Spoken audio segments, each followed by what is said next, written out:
Ne dol past. Hello, kako ste? Alenka tukaj. Za današnji video smo glasovali na mojemu Instagram profilu in izglasovali ste tole zadevo. Izbirali ste med vesoljci in med čudnimi rituali in zbrali ste rituale. Ful mi je čuden, ker snemam in je dan zunaj. Navajena sem da pridem dan po šihtu, vsa zmatrana, naredim video, do 10 je nekako vse skup narejen, ali pa do 11, hvala da je temelj že kuj, ki grem snemat in zdaj ker svetlo. Dan se daljša, mogoče je mraz, ampak definitivno so lepši sončni dnevi.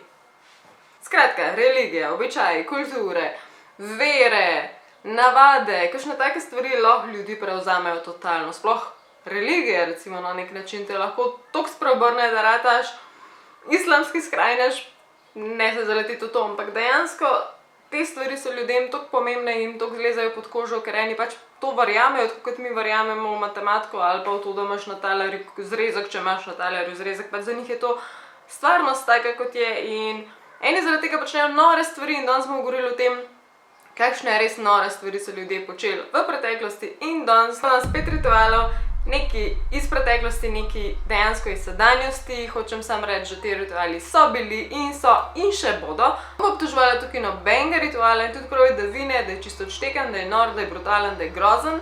Mogoče so na naš zunanji prvi pogled, ampak mogoče bi bili pa mi njim, če bi ta tretji svetnika, tribe in ljudstva videli, kaj mi počnemo in da smo non-stop na telefonu in da živimo prek telefona ali pa da si dajemo piercinge, bi bili pa oni mogoče tako koji k.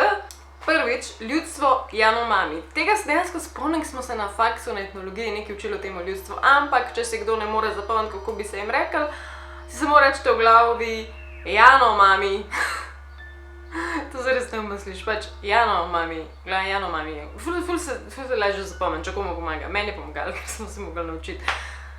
Preden se osredotočam na ljudstvo Janomami, pa še to, da so bili tudi v Braziliji, na primer, in v Papui Novi Gvineji tudi ljudstva, ki so se večkrat težko spopadala s smrtjo, tako kot se vsak, valjda, ampak oni so se na čuden način in srsko, da je bilo lažje prebrosti smrt, da so lažje sprejeli, da je nekdo mrtev, so jih v bistvu na koncu pojeli.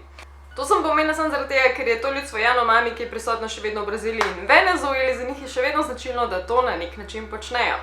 Zdaj, da vas mečkam potolažem, ni una smrt, da bi nekdo umrl, pa daj gremo ga se seklet pa pojesti, jej večerjo. V bistvu se na ta način hočejo na boljši način ohraniti dušo tega človeka, ker za njih smrt ni nekak naravna zadeva, tako kot za nas, ampak jim je nekaj, kar ne paše v naraven tok življenja. Oni to naredijo tako, da v bistvu človeka sežgejo, v bistvu upepelijo in potem pojejo s fermentirano banano. A sem to prav rekla? S fermentirano banano. V glavnem način oni samo hočejo zagotoviti, da bo duša tega človeka ostala v plemenu še naprej, s tem, da ga zaužijejo, mogoče ne razmišljajo o tem, da gre pa tudi ven. Ampak okej. Drugi ritual je meni osebno tak pretresljiv, ne vem zakaj, ampak mislim, da sem ga videla enkrat v enem filmu, ker so nekoga nekam na en kov navezali in potem so ga napadle mravlje. Ne vem, kateri film je to bil, ampak je bilo pa očitno in razvidno iz tega filma ali grozljivka ali kakorkoli že to bilo, da so te mravlje večkrat drugačno od naših mravlj, tako bom rekla. Te mravlje še vedno obstajajo in reče se jim bullet ants. Ne vem, kako je to v slovenščini.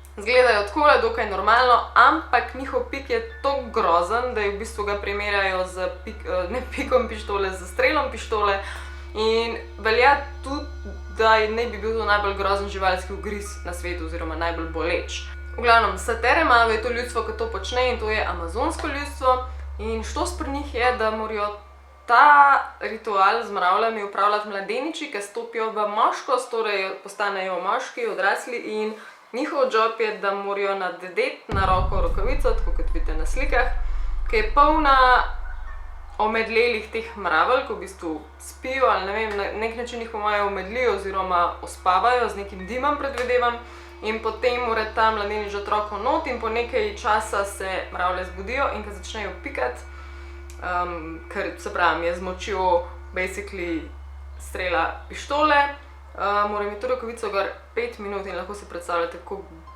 bolano mora to boleti.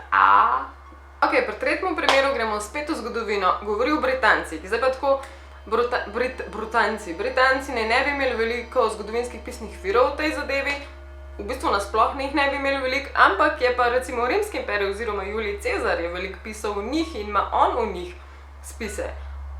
Zgodovino pišejo zmagovalci, to vemo in ne vemo zdaj, a je to ziher res ali ne, ampak je nekako predvideno in so našli ostanke in zapise o tem, da je eno od teh dveh ljudstev to delalo, lahko so hoteli samo Rimljani očrniti Britance, ampak pustimo zdaj, to ni važno, pisali so v njih to, da naj bi imeli ogromne pletene lutke ljudi, neko ogrodje v obliki človeka, tako kot vidite na sliki, upam, da sem našla sliko, in noter naj bi zaprli dejanske ljudi, neke kaznence, v glavnem tiste, ki so bili obsodeni na neko smrt, in potem naj bi basically tega ogromnega človeka lutko zažgali in jasno zraven vse ti ljudi. To ni čisto potrjeno, se je to dogajalo ali ne, našeni so bili ostanki, kakor sem rekla, ampak ni 100%, pa tudi bilo bi majčkeno čudno, ker ko ta stvar enkrat zagori, hitro v bistvu razpade, ker je bila načeloma verjetno iz lesa in teh stvari in bi lahko pobegnali ali pa bi jo lahko že prej raztrgali, ampak iz nekega razloga očitno niso mogli. V glavnem ta je grozna, ampak ni pa 100% ziher, če je bila resnična. Tretjič, gremo v Egipt. Mislim, mogla biti tako, se ne znam. V glavnem, vsi vemo, da je Egipt malo poseben in da so bili ful izjemni, napredni in sploh amazing. Imajo tudi svoje temne plati, ki so nam temne, njim pa spet moramo vedeti, da je bil to njihov prepričanje. Mislim, da sem o tem že govorila, kaj bom zdaj povedala, ampak kar se tiče njihovega pokopavanja, pa nočem zdaj samo smrti pa pokopavanju ritualov govoriti, ampak večina se jih vrti okrog tega. In ta je eden izmed njih, da v starem Egiptu vemo, mislim, da sem že govorila o tem, da so umrle faraoni, ki so bili itak bogovi na zemlji, so jih pokopavali skupaj s slikami oziroma upodobitvami njihovih služabnikov, sužnjev, pa tudi visokih uradnikov, se pravi bolj in manj pomembnih ljudi, ki so bili del njihovega življenja, ker so bili oni toliko pomembni, so jih rabili s sabo v posmrtnem življenju. Problem nastane, ker še v prvi dinastiji, v glavnem res dolg nazaj in čisto v začetku Egipta je bilo pa tako, da so jih pokopavali dejansko z živimi služabniki in živimi ljudmi, ki so jim v živem življenju služili, ker so verjeli, da bo potem itak ostal v posmrtno življenje in bodo vsi lepo skupaj, spet happy family. In zakaj pa niso cele družine z njim v bistvu zaprli? To sem zdaj pomislila, mislim, če so verjeli v to dejansko. V glavnem, grozljivo, ne, se pravi, mrtev faraon, noter lepo v grobu zapakiran zraven, pa en kup služabnikov, ki so potem pa tam složno umrli. In še petič, Sundance oziroma sončni ples, verjetno. Tukaj si verjetno pomislite na jogo in sproščanje in pozdrav soncu, ampak ni, zato ker je ful krut in grozen, meni spet grozen, vam verjetno grozen, za njih je pa pač svet in za njih to pomeni povezava z božanskim oziroma komunikacija s spiritualnim svetom oziroma nekaj, kar je za njih obred, ki prenaša nekaj dobrega, v več kulturah pomeni več stvari, ampak načeloma se je to predvsem odvijalo v Severni Ameriki, v indijanskih ljudstvih in plemenih in vam bom zdaj razložila, kaj je to bilo. Gre za to, da se ljudstvo zbere skupaj v krogu, v sredini tega kroga je palica, ki je v bistvu zapičena v tla in usmerjena v nebo, to je ta sveta povezava z nebom. Grozen del pri tem pa je, da na to palico zavežejo enega posameznika ali več posameznikov in zavezani so tako v bistvu, da je vrv povezana do človeka in od te palice do človeka in mu prebodejo tukaj nek zgoren del nad prsmi ali pa čez prsa ali pa na hrbtu z nekim ostrim predmetom, kljukico, kakorkoli že. In ti posamezniki ali pa en človek potem plešajo okrog te palice, imajo ta pole dance toliko časa, da dejansko se osvobodijo ali pa se koža strga ali pa se nekaj zgodi. Ali pa skup padajo, ker obenem se morajo tudi pustiti, ker je pač to neke vrste sacrifice, ne da umre, ampak trpi.